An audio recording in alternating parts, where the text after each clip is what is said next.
los desafíos, los grandes retos del siglo XXI. Y aunque el reto que voy a mencionar probablemente haya estado con el cristianismo a lo largo de su historia, por alguna razón preocupante, hoy se ha convertido en algo mucho más común. Sobre todo porque existen diferentes maneras a través de las cuales se puede expresar esta pésima costumbre. Me gustaría ilustrarlo con la palabra juego, aunque no es para nada un juego. Algunos cristianos se dedican mucho a su práctica. Es lo que podríamos llamar, pongamos rótulos. Por eso titulamos el mensaje Enfrentando el rotular. Cuando le envié la información al hermano Ale, él pensó que había tenido uno de esos momentos típicos de mí y me quiso confirmar que estaba bien el título.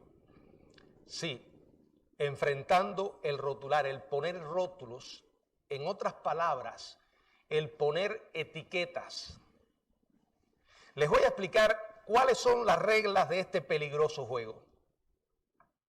Primero, encontrar a alguien diferente a los demás, en su apariencia o en su manera de pensar. Alguien que no se adhiere a la manera, entre comillas, aceptable. Algo que lo hace diferir quizás de su grupo religioso. Este juego es especialmente efectivo cuando la persona tiene una señal de su pasado que el grupo considera digno de ser discutido. Aunque sea precisamente eso, parte del pasado. Aunque el Evangelio mismo establece claramente que si alguno está en Cristo, nueva criatura es. Y aunque podamos expresar nuestra fe en ese Evangelio, en la práctica actuamos como si realmente no creyéramos que Dios hace a las personas nuevas criaturas. Entonces, repito, el grupo considera que hay algo de ese individuo, de ese hermano, de esa persona en su pasado que ha sido enterrado, perdonado y sobre todo que no es para nada de la incumbencia de los otros, lo que ocurre en el 95% de los casos. La forma en que se juega este juego tiene 6 etapas. Primera etapa, encuentra algo que no te guste de esa persona. Aunque no sea necesariamente algo que la Biblia condene. Porque en la mayoría de los casos, esto se produce sobre puros prejuicios, puras opiniones personales. Entonces no es difícil de hacer porque la mayor parte de la gente es mucho más exigente con los demás que con uno mismo. Esa es la primera etapa. La segunda etapa, examinar los aspectos externos. Hay que hacerlo así, ya que como dije, comentando en la clase de la escuela dominical, ninguno de nosotros tiene la capacidad para poder mirar el corazón de otros. Ninguno, solo eso lo pudo hacer Jesús. Y la mayoría de las veces cuando nos lanzamos a una especie de predicción, nos equivocamos. Tercero, fórmese opiniones negativas y críticas. Cuarta etapa, llegue a varias conclusiones inexactas. Esto es lo que sigue naturalmente porque siempre somos incapaces de conocer todos los hechos. Nos equivocamos y a menudo lo hacemos. Quinta etapa, coloque entonces mentalmente un rótulo a la persona en cuestión, como si tuviera una vasija de cocina donde almacena un producto que le es necesario para su cocina todos los días, pero debido a su avanzada edad corre el riesgo de confundirlo. Y entonces uno para ayudarse le pone una etiqueta. En estos días encontré una vasija con una etiqueta y me preocupé. me preocupé y le pregunté a mi esposa. Bueno, ya ella tenía una razón para eso. Póngale un rótulo, póngale una etiqueta. Sexta etapa. Como si no fuera suficiente, entonces comparta abiertamente con otros lo que ha descubierto y los distintos rótulos que ha asignado a cada una de esas personas. Pero lo que está haciendo lo hace por amor y para orar. Mira, te voy a compartir esto para que ores. Bueno, esto siempre he dicho que es una manera muy incorrecta de disfrazar el chisme vulgar de espiritualidad.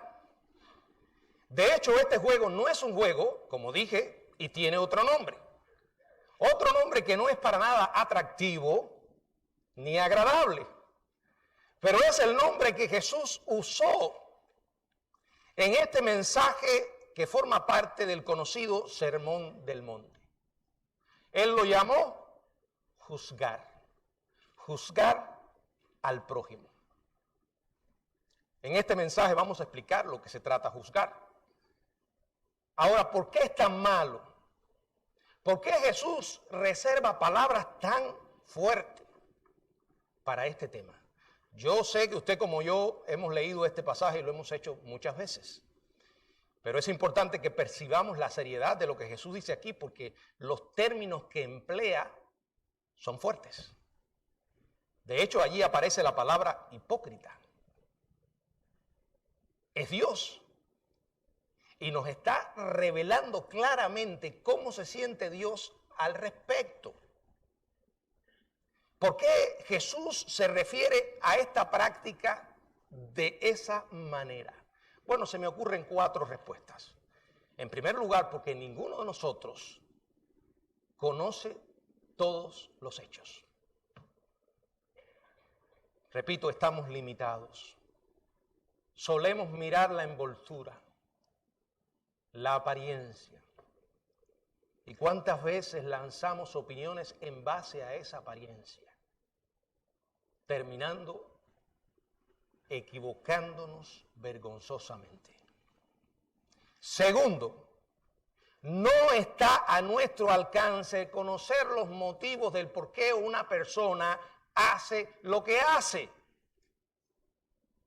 Tercero, lo que ya he predicado en otros sermones y hoy mencionamos también en la clase el hermano lo mencionó, somos personas prejuiciadas y esto nos impide ser totalmente objetivos en nuestros análisis.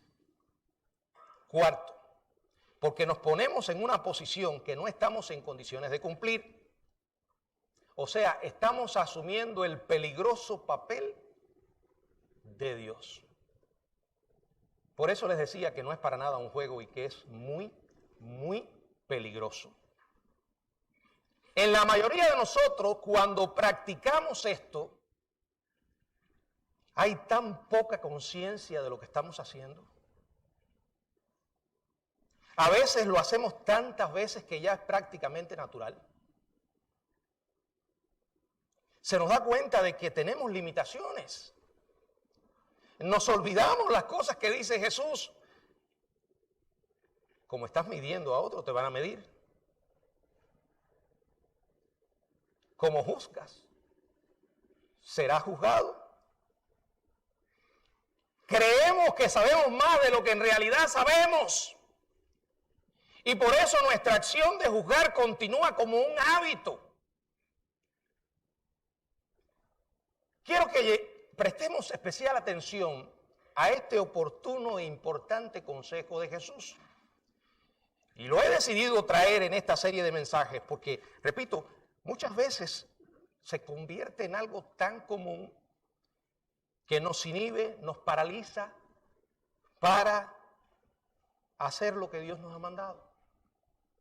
En la mayoría de los casos nos mantiene distraídos en cosas que son secundarias y también nos impide hablar del Evangelio como debemos hablar. Nos impide amar como debemos amar. En este pasaje de Mateo 7, del 1 al 5, resumiéndolo, Es como si el Señor diera una orden. Esto me desagrada. Esto me desagrada mucho. Para de hacerlo. Para de hacerlo. Se lo estoy diciendo en el lenguaje más simple. No juzguéis para que no seas juzgado, porque con el juicio con que juzgas, seréis juzgados. Con la medida con que mides, te van a medir. ¿Por qué miras la paja que está en el ojo de tu hermano? La pelusa, aquella pequeña partícula, y no echas de ver la viga que está en tu propio ojo. O sea, ¿por qué no te das cuenta del tablón que tienes en tu ojo? Del polín de línea que tienes en tu ojo. ¿Cómo vas a decirle a tu hermano, déjame sacar la paja de tu ojo y aquí tienes un polín, un poste en el ojo tuyo? Hipócrita, saca primero la viga de tu propio ojo y entonces verás bien antes de sacar la paja del ojo de tu hermano. Aplica los frenos. Que tu lengua no se desboque sin antes hacer un autoanálisis. El término griego juzgar es krino y significa separar. Es un término que se usaba en los tribunales antiguos cuando un juez separaba los hechos y decidía qué era la verdad. A su tiempo, el juez llegaba a una conclusión, condenaba o absolvía a la persona que estaba siendo juzgada. Jesús no estaba diciendo que sus seguidores abandonaran la capacidad de discernimiento. Sabemos que el discernimiento es obra del Espíritu. Sabemos que el discernimiento es necesario para el creyente y más en estos tiempos de tantos errores. Él no está hablando de eso. Es más, esto no prohíbe en sí juzgar, como algunos dicen. Hay gente que justifica todo tipo de conducta, aunque sean conductas pecaminosas, y las envuelven con esta frase: no podemos juzgar. Voy a hacer una declaración aquí directa. La Biblia no prohíbe, el Señor no está prohibiendo juzgar. Lo que está prohibiendo es hacerlo de la manera incorrecta. Miren lo que dice Mateo 7:16. Por su fruto los conoceréis. ¿Acaso se recogen uvas de los espinos o higos de los abrojos? Aquí está hablando de evidencias, de frutos que expresan lo que una persona es. Y para poderse dar cuenta de esto hay que tener discernimiento. En Juan capítulo 7, verso 24, la palabra del Señor dice lo siguiente. Juan 7:24. No juzguéis según las apariencias. Juzgad con justo juicio. Quiere decir que si simplemente decimos el Señor prohíbe juzgar, entonces aquí se está contradiciendo. Porque aquí manda a juzgar, a hacerlo con juicio justo. O sea que lo malo es actuar con hipocresía, hacerlo de la manera correcta y que eso te lleve a lo que estamos hablando, ya ponerle una etiqueta a la persona, como si fuera una vasija. Este es liberal, aquel es conservador, este es extremista, aquel es, no sé. A veces le ponemos etiquetas a las personas. Yo lo he hecho, hermanos. No les estoy hablando de un pecado en el que no haya caído. Y cuando predico esto, me lo predico también a mí. Es muy humano, muy carnal, pero hay que darse cuenta de que lo estamos haciendo y parar de hacerlo. Sé que la actitud de creerlo todo, de tragarse todo, lleva a complicaciones. Por eso es que tenemos que discernir, tenemos que juzgar con justo juicio. Entonces, ¿a qué se refiere este mandamiento de Jesús? Repito, a hacerlo de la manera incorrecta. Muchas veces nos encontramos poniendo etiquetas, repito, en base a apreciaciones personales, a prejuicios, no a evidencias bíblicas, no a asuntos serios, sino muchas veces tienen que ver con esas áreas grises que no son blanco ni negro, donde el Señor ha dejado cierto espacio para que nosotros tomemos decisiones en base a los principios que enseña la Biblia y sus mandatos. Pero hay algo que no podemos obviar: no todo el mundo tiene el mismo nivel espiritual, no todo el mundo tiene la misma madurez, no todo el mundo ve las cosas de la misma manera. Lo que quiere decir es, no sean censuradores, no lleven una vida de juicio o una actitud negativa. En este sentido, juzgar significa observar a otros con sospechas. Siempre tratar de ver un motivo oculto en lo que una persona dice o hace. ¿No le ha pasado eso? Miren, todos los seres humanos cometemos errores. Todos en un momento determinado decimos una tontería. Pero también tomamos decisiones sabias. Y decimos cosas sabias. El peor error que podamos cometer es a veces ponerle una etiqueta a alguien, como decir, ya todo lo que esta persona hable será una especie de diarrea verbal. Primero, eso es pecado. Segundo, las generalizaciones no son ciertas. No, hermanos.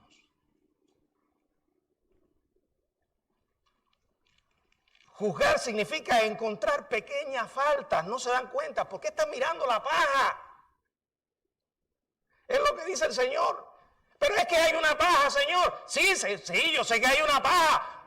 Pero ¿has visto el polín que está en tu ojo? Ese es el problema. ¿Vale realmente esa pajita el tiempo que estoy invirtiendo?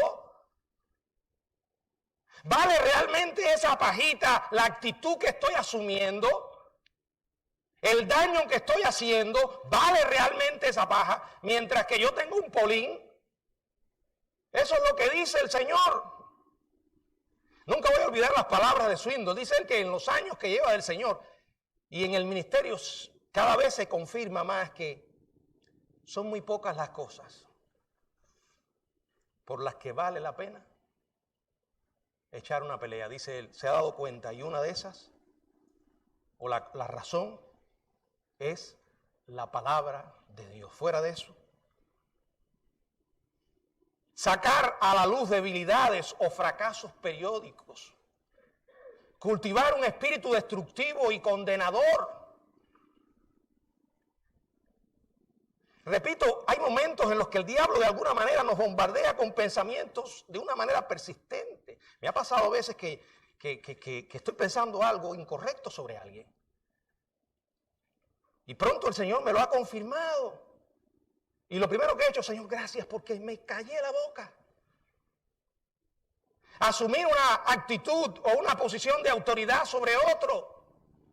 Cuando hacemos esto, hemos asumido un papel del que, el papel que asumimos es que yo lo sé todo. Soy el Señor del mundo y los demás son mis siervos. Bueno, esto es muy común en los psicópatas, ¿no? Y en los tristesmente célebres dictadores que no admiten un error, una equivocación, es una posición de enorme arrogancia. Pablo mencionó esta práctica a los creyentes tanto de Roma como de Corinto.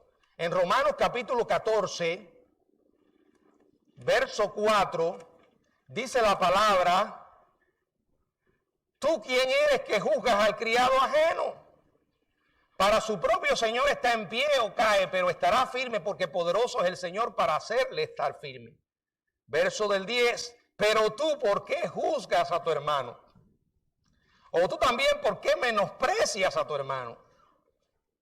Porque todos compareceremos ante el tribunal de Cristo. Y cuando la Biblia dice todo, es todo. Te incluye a mí, a ti y me incluye a mí. Un día va a haber una revisión de toda nuestra vida. Porque escrito está: vivo yo, dice el Señor, que ante mí se doblará toda rodilla y toda lengua confesará a Dios. De manera que cada uno de nosotros dará a Dios cuenta de sí.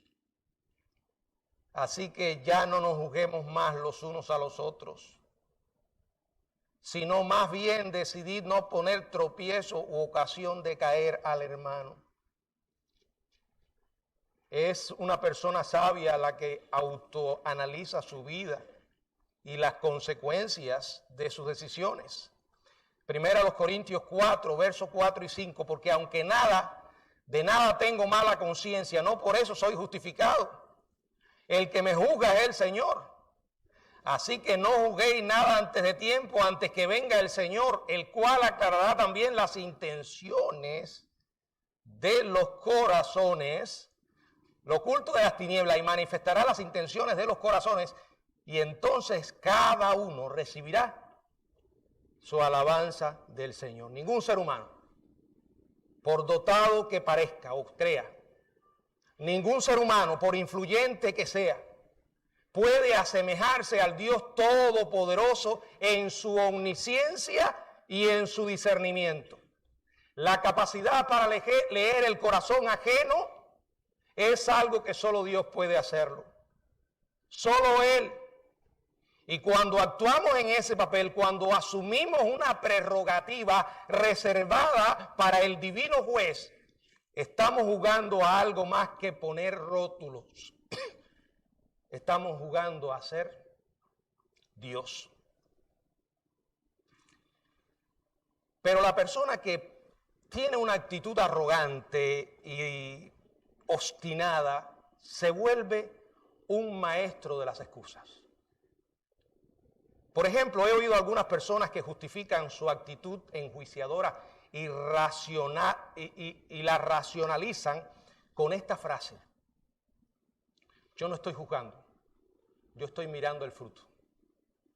Bueno, es una forma bíblica. De hecho, se usa un texto bíblico.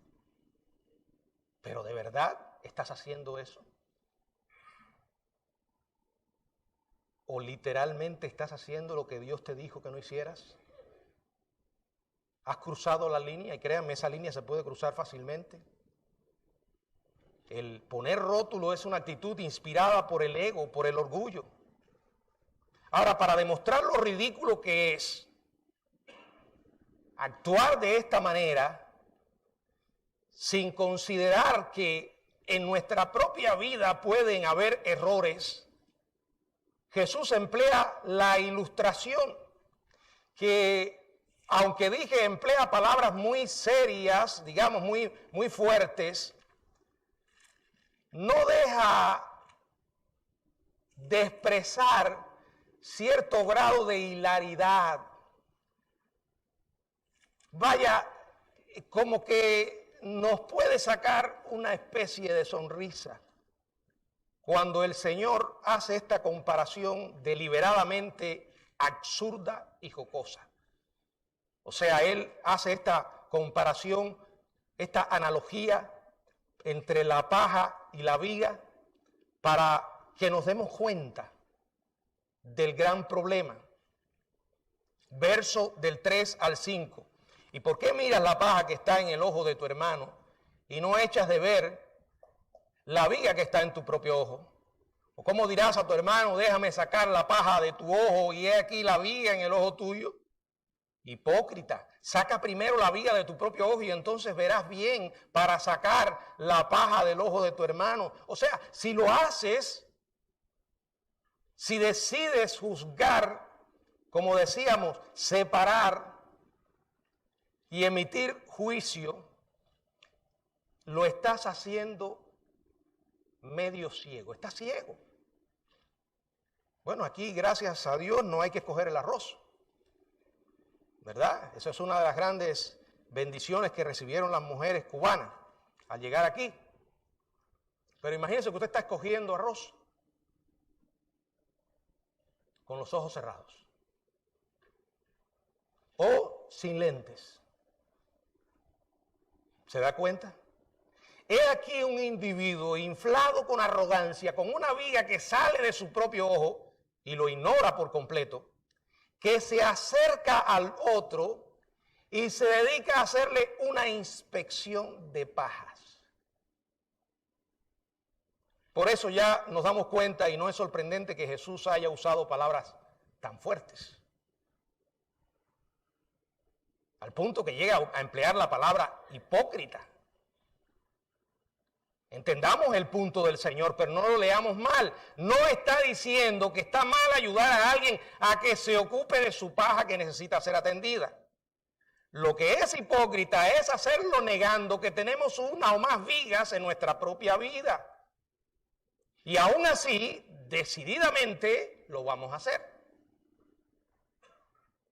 Solo aquellos que llevan cuentas respecto de su propia vida, de sus fracasos, de sus pecados, de sus debilidades, se han ganado el derecho de ayudar a otros con las cosas de su vida. La mayoría de nosotros conoce la historia trágica de David con Betsabé. ¿La recuerdan? Sin embargo, muy pocos recuerdan el momento cuando llegó el momento de la verdad. Cuando el profeta Natán, enviado por Dios, confrontó al rey, que además de ser el rey, era su amigo. La historia aparece en el segundo libro de Samuel, capítulo 12, del 1 al 13. Aparentemente nadie le había dicho nada al rey sobre su pecado antes de aquel día. Cuando el rey y el profeta finalmente se ven las caras, Natán enmarca su preocupación en una historia imaginaria. Un hombre que poseía muchas ovejas, pero igualmente quería el cordero que tenía otro. Entonces Natán plantea la pregunta: ¿qué debe hacerse en este caso? Ustedes conocen la historia, el tipo tenía muchas ovejas y coge la del vecino, la mata. ¿Qué se debe hacer con semejante hombre? David expresa muy bien la tendencia humana de lanzarnos sin olvidarnos que nuestro techo es de vidrio y que nuestros pies son de barro. Eso que hizo David es lo que hacemos nosotros. David, sin darse cuenta de que la historia era una parábola de su propia vida descuidada y carnal, se lanza con una ira tremenda. ¡Oh, cuán justiciero era el hombre! El que ha hecho semejante cosa debe morir. Allí estaba el hipócrita monarca con una viga de engaño y asesinato en su propio ojo, expresando su arrogante celo y su falsa piedad. Y enseguida Natán le desinfla ese ego. Tú eres ese hombre. Bueno, yo no tengo la menor duda de que en ese momento David lloró. Porque a pesar de que había permanecido en tal indiferencia, era un corazón conforme al corazón de Dios. David lloró y esas lágrimas barrieron con las vigas en una luz de humillación. Y entonces pudo ver claramente. Eso es lo que Jesús está diciendo. Si tú no has llorado, tus vigas siguen en tus ojos. Si tú no has humillado tu espíritu delante de Dios y has sufrido, todavía no tienes la capacidad de ver con claridad lo que está viviendo tu hermano. Cuando lo hagas, si todavía el amor por ese hermano te motiva a ayudarle, lo vas a hacer con compasión y misericordia. Enfrentemos el hecho. La mayoría de nosotros no engañamos abiertamente a nuestros cónyuges. Tampoco cargamos con una botella alcohólica en los bolsillos. No lanzamos nuestros puños contra la cara de los demás. No, esas cosas son tan evidentes. Pero a veces no tenemos reparo en hablar enjuiciadoramente de otros, en dejar que nuestra lengua se desboque y en servir de menú el hermano fulano asado. El asado del domingo es asado al pastor. Ah, pastor, pero yo no lo hago con otras personas. No, a veces lo hacemos en nuestros hogares. Lo hacemos en nuestros hogares. Y se nos olvidan las consecuencias de lo que decimos. A veces lo hacemos delante de personas que no tienen madurez. A veces lo hacemos delante de nuestros hijos. Con razón o sin razón, la cuestión es qué impacto va a tener esto en la vida de la persona que te está escuchando. Junto con es extraño que hayamos colocado esta práctica dentro de la categoría de pecados aceptables, pecados respetables. Mientras que la Biblia dice que toda conversación ociosa, un día vamos a dar cuenta. ¿Te has puesto tú a pensar que un día estás delante de Jesús y la película de tu vida pase ante tus ojos en fracciones? Bueno, no habrá tiempo en la eternidad, pero imagínate todos en un eterno presente.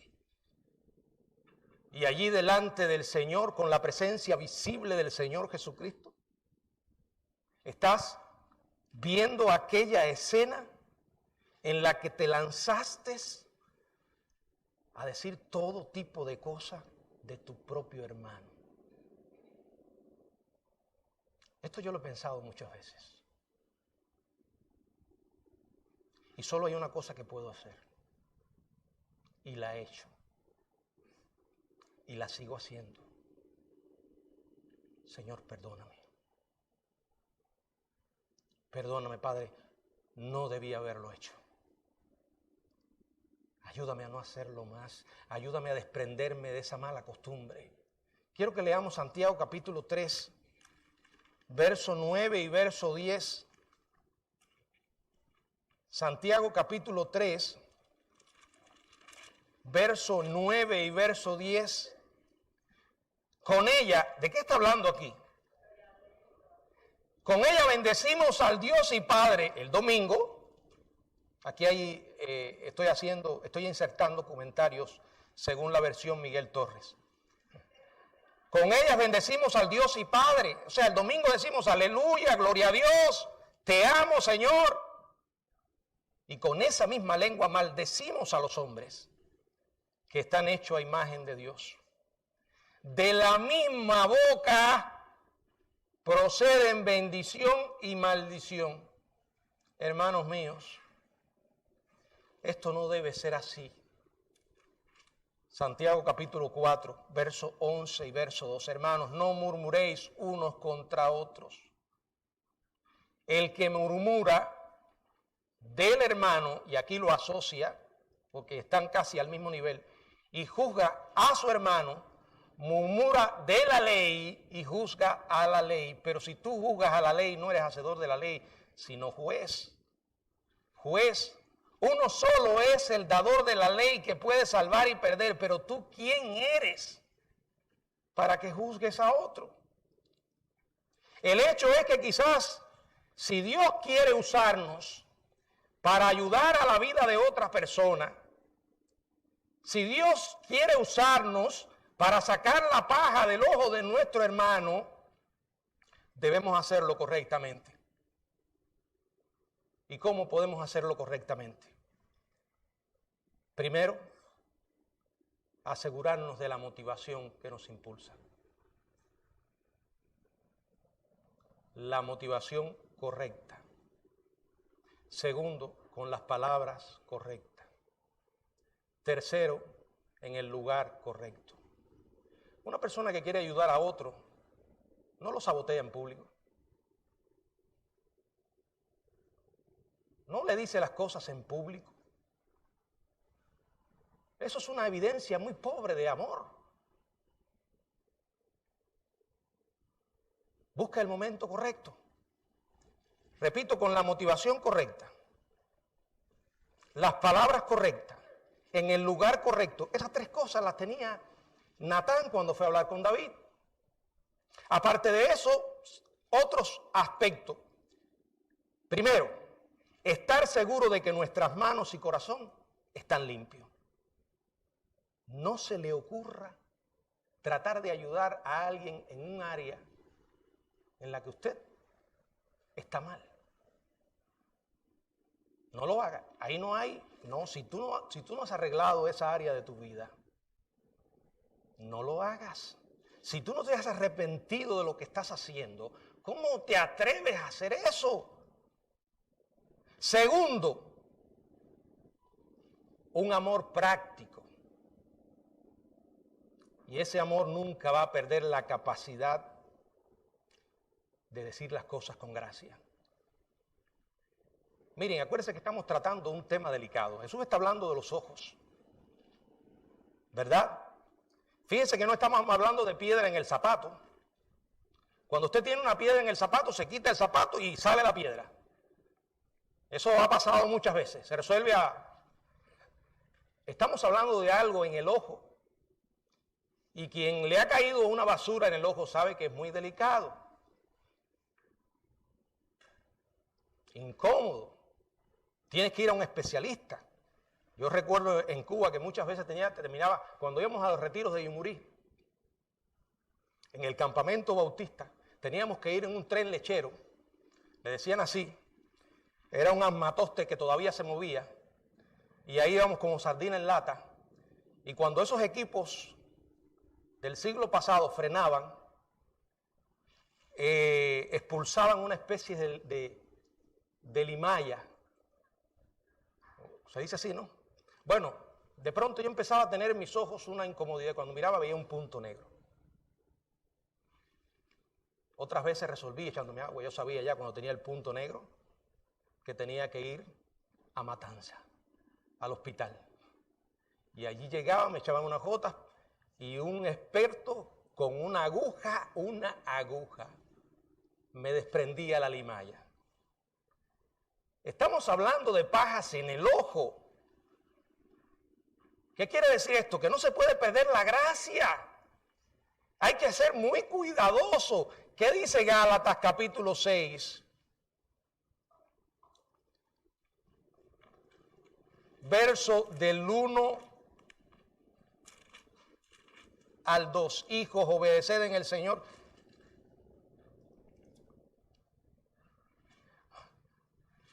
Estoy en disculpen, me metí en Efesios, es Gálatas. Gálatas capítulo 6. Hermanos, si alguno fuere sorprendido en alguna falta, vosotros que sois espirituales, restaurarle con espíritu de mansedumbre. ¿Y qué es un espíritu de mansedumbre? Considérate a ti mismo.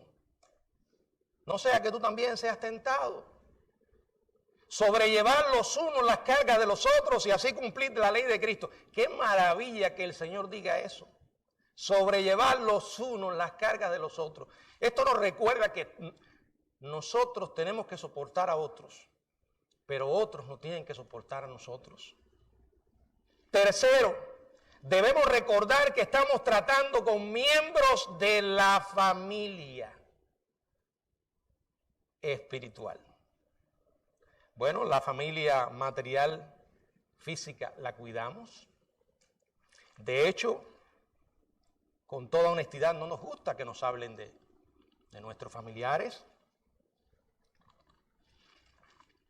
Tiene que ser una persona bien perversa para andar por ahí vertiendo veneno de sus propios familiares. Una esposa que ama a su esposo no va a andar por ahí hablando de él.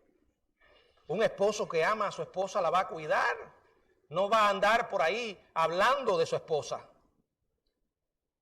Bueno, a la luz de la Biblia, la familia espiritual llega a tener prioridad sobre la propia familia.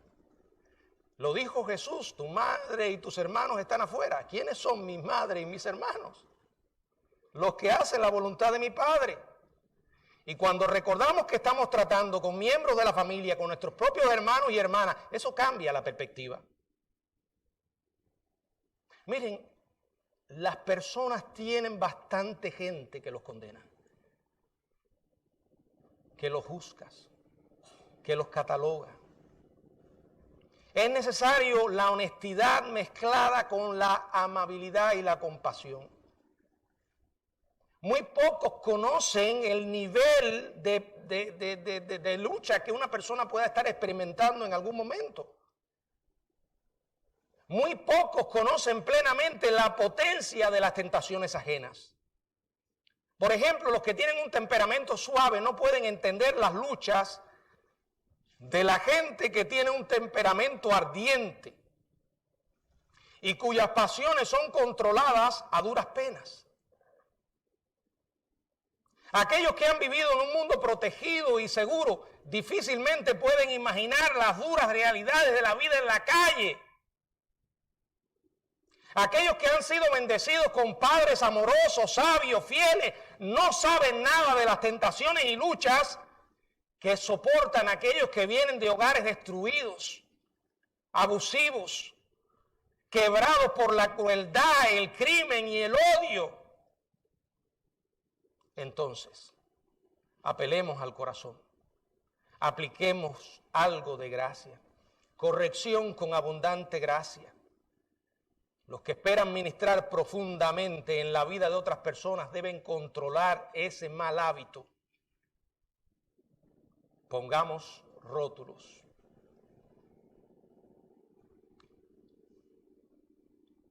¿Por qué hablo de esto, hermano? Porque esto se puede convertir en una adicción. De hecho, como dije, puede llegar a ser un hábito del que apenas nos percatemos. Hasta que el Señor nos manda un Natán. O como yo he dicho otras veces, hasta que el Señor nos pone delante un niño. Ellos tienen una capacidad tremenda para hacernos regresar a la realidad. ¿No le ha pasado eso? A mí me pasó muchas veces cuando tenía hijos pequeños. No la pensaban dos veces para mirarme al rostro y decir, eso que estás haciendo está mal. Eso no está bien, eso es pecado. La bestia que hay en nosotros tiene que ser domada. He aquí 4 sugerencias que pueden ayudarnos. Primero, examinémonos a nosotros mismos antes de ser tentados a inspeccionar a otros. Mire sus propias áreas. Todos tenemos puntos ciegos que no vemos. Áreas de debilidad y de error. Fijémonos en nuestra propia impaciencia, pereza, orgullo, intolerancia, avaricia, lujuria, ingratitud, ira, lengua descuidada, indiferencia, glotonería, pesimismo, temor, solo para nombrar algunos. El autoexamen hace cosas maravillosas cuando estamos siendo tentados para poner faltas en otros. Segundo, confiese sus faltas antes de enfrentar las de otros. Hay algo terapéutico en el sentido espiritual cuando llegamos a asumir nuestras propias debilidades y las admitimos honestamente. Eso trae a la superficie humildad. Y quienes enfrentan con humildad y gentileza son los que mejor lo hacen. Tercero, por una vez póngase en los zapatos de otra persona.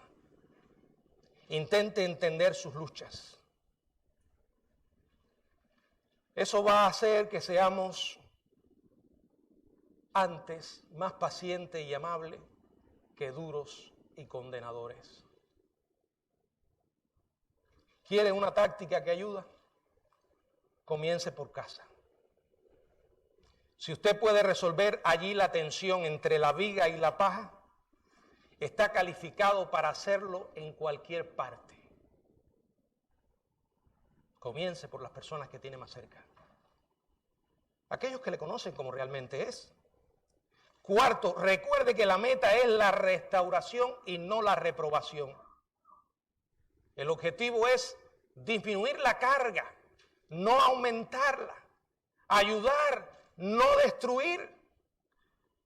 No somos una empresa humana, no somos una agencia de trabajo secular donde la gente se despedaza unos con otros. Bueno, aquellos que han vivido esclavos del alcohol y viven, muchos han testificado de que hay una organización que les ha ayudado mucho. Se llama Alcohólicos Anónimos. Qué tremenda idea sería si nosotros como iglesia y otras iglesias nos imitaran, creáramos un grupo llamado Chismosos Anónimos.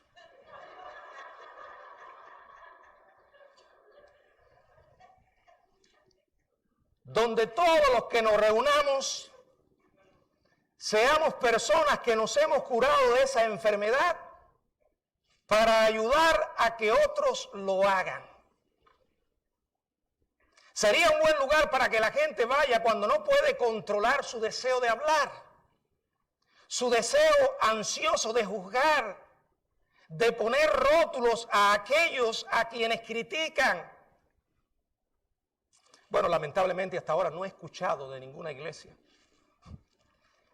que tenga ese grupo.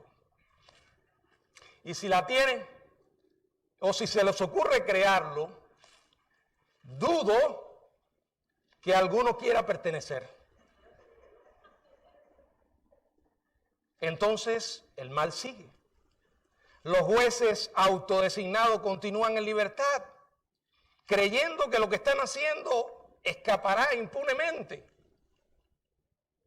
pasando por alto el mandamiento claro y preciso de Jesús, haciéndole la vida a las personas muy desdichadas. Miren, hay personas que se van de las iglesias porque quieren irse o porque simplemente están buscando la iglesia perfecta. Pero qué triste es llegar a saber que alguien se alejó de la iglesia por algo que hice específicamente sabiendo que estaba mal. Yo siento una enorme preocupación por esto. Sobre todo porque sé que un día le voy a tener que dar cuenta al Señor. Y cuando sé que eso pasó conmigo, porque me lo mostró el Espíritu, haré lo que tenga que hacer para resolver ese asunto. Pero este juego continúa. Sigue siendo el deporte favorito de muchos que se llaman seguidores de Cristo. Dios nos ayude a frenar esto y hacerlo lo más rápido posible, porque el Señor todo lo ve. Y puede que tú y yo olvidemos hoy lo que hicimos ayer a espaldas de alguien, que lo hayamos hecho en lo más privado de nuestro hogar, pero se nos olvidó que el Señor estaba allí. Pasarán las semanas, pasarán los meses, pero la disciplina de Dios llega.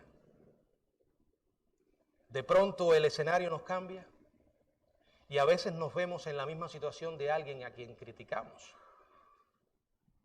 Y probablemente se nos haya olvidado lo que hicimos, pero al Señor no. Yo creo que muchas veces Dios disciplina a sus hijos y no va a esperar a que estemos en el cielo. En fin, esto es un sermón para pensar cada uno y hacernos cada vez más responsables de nuestra propia vida. La vida es muy corta, demasiado corta para nosotros, en lugar de edificar, andemos destruyendo a otras personas. Que el Señor nos ayude a recordar este pasaje y a recordar que Él es el testigo silencioso de todo cuanto hacemos, tanto lo bueno como lo malo.